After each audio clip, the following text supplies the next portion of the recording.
Good morning, everyone. We started our work at the press center of Ukraine Crisis Media Center, and I will give the floor to Colonel Dmytro Hutsulyak, spokesman of the Ministry of Defense of Ukraine, with the information about the ministry's activities over the last days. Good morning, dear guests. The Minister of Defense of Ukraine, General of the Army Stepan Poltorak, had a meeting with a delegation of Canadian MPs, representatives of Permanent Parliamentary Committee of Canada on National Defense. The sides discussed political situation in Ukraine, situation in the conflict zone in the east of Ukraine, and pressing issues of defense of reform in Ukrainian army.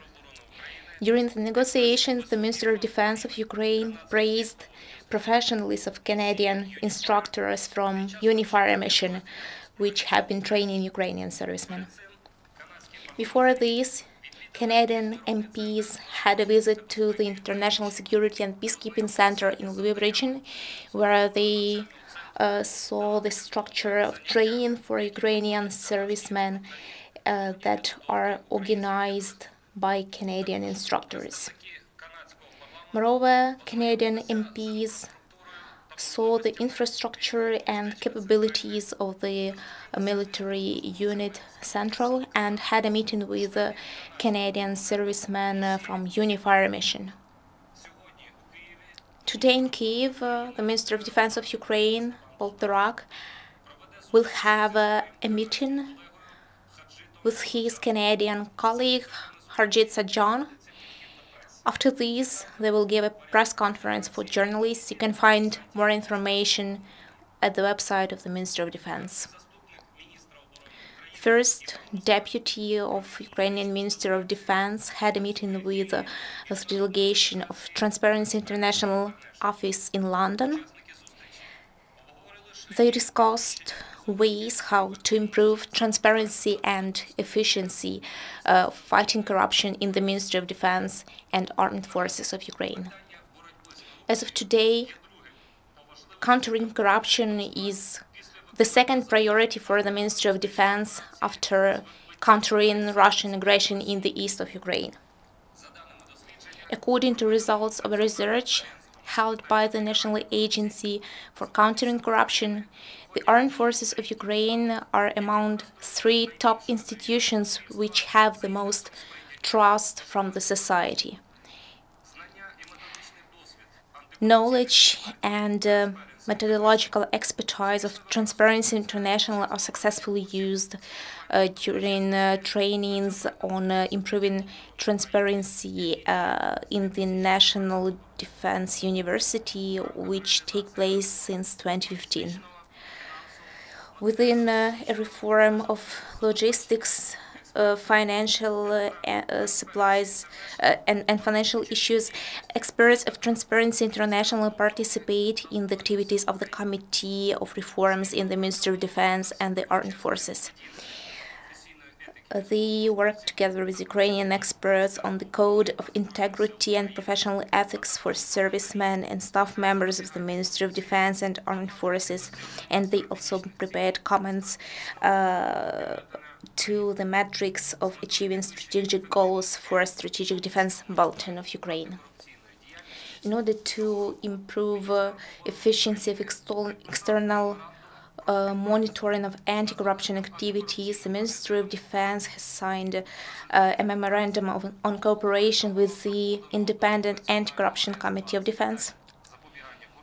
As a result, proposals were submitted to the National Agency for Countering Corruption, how to counter corruption in 2018-2020. This is an anti-corruption strategy for these years.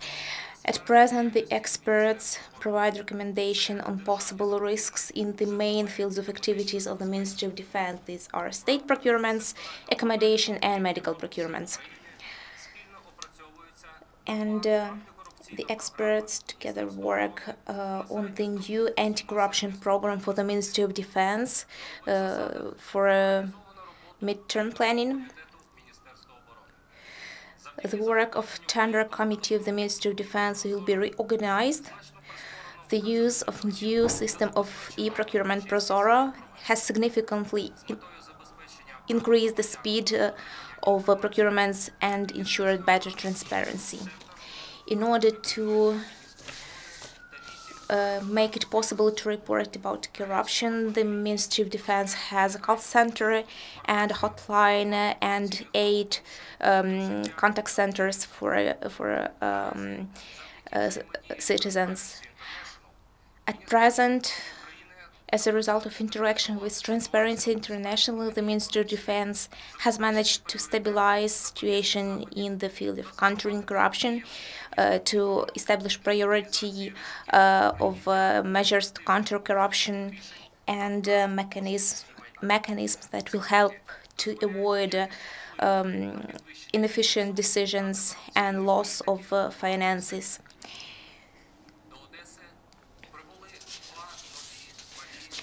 Two new small armored ships arrived to Odessa. After tests, they will be included into Ukrainian Marine Forces.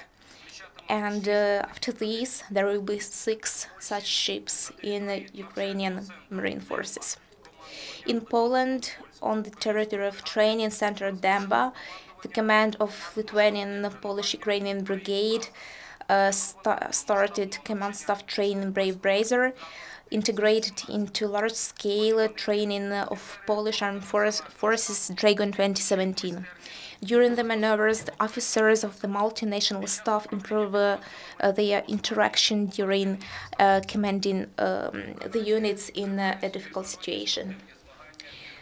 International competition Invictus Games continue in Canada. These are competitions for veterans of war which were wounded when performing their missions. Ukrainian national team is represented by 15 sportsmen.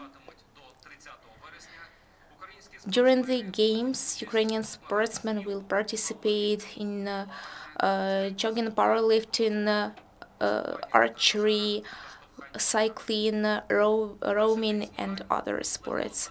In the first day, one Ukrainian sportsman won bronze. This is veteran, now lieutenant of the National Police of Ukraine, Serhiy Turchinsky. And Ukrainian serviceman Oleg Zimnikov won gold, having run 150 meters. And in the previous crosses for 400 meters, Oleg Zimnikov, Yuri Pasarchuk, and Alexander Sechenko won one of the first places. And in Lithuania, finished the championate, world championate on martial arts among servicemen. Ukrainian servicemen won 9 medals. 3 golden medals, 3 silver medals, and 3 bronze medals.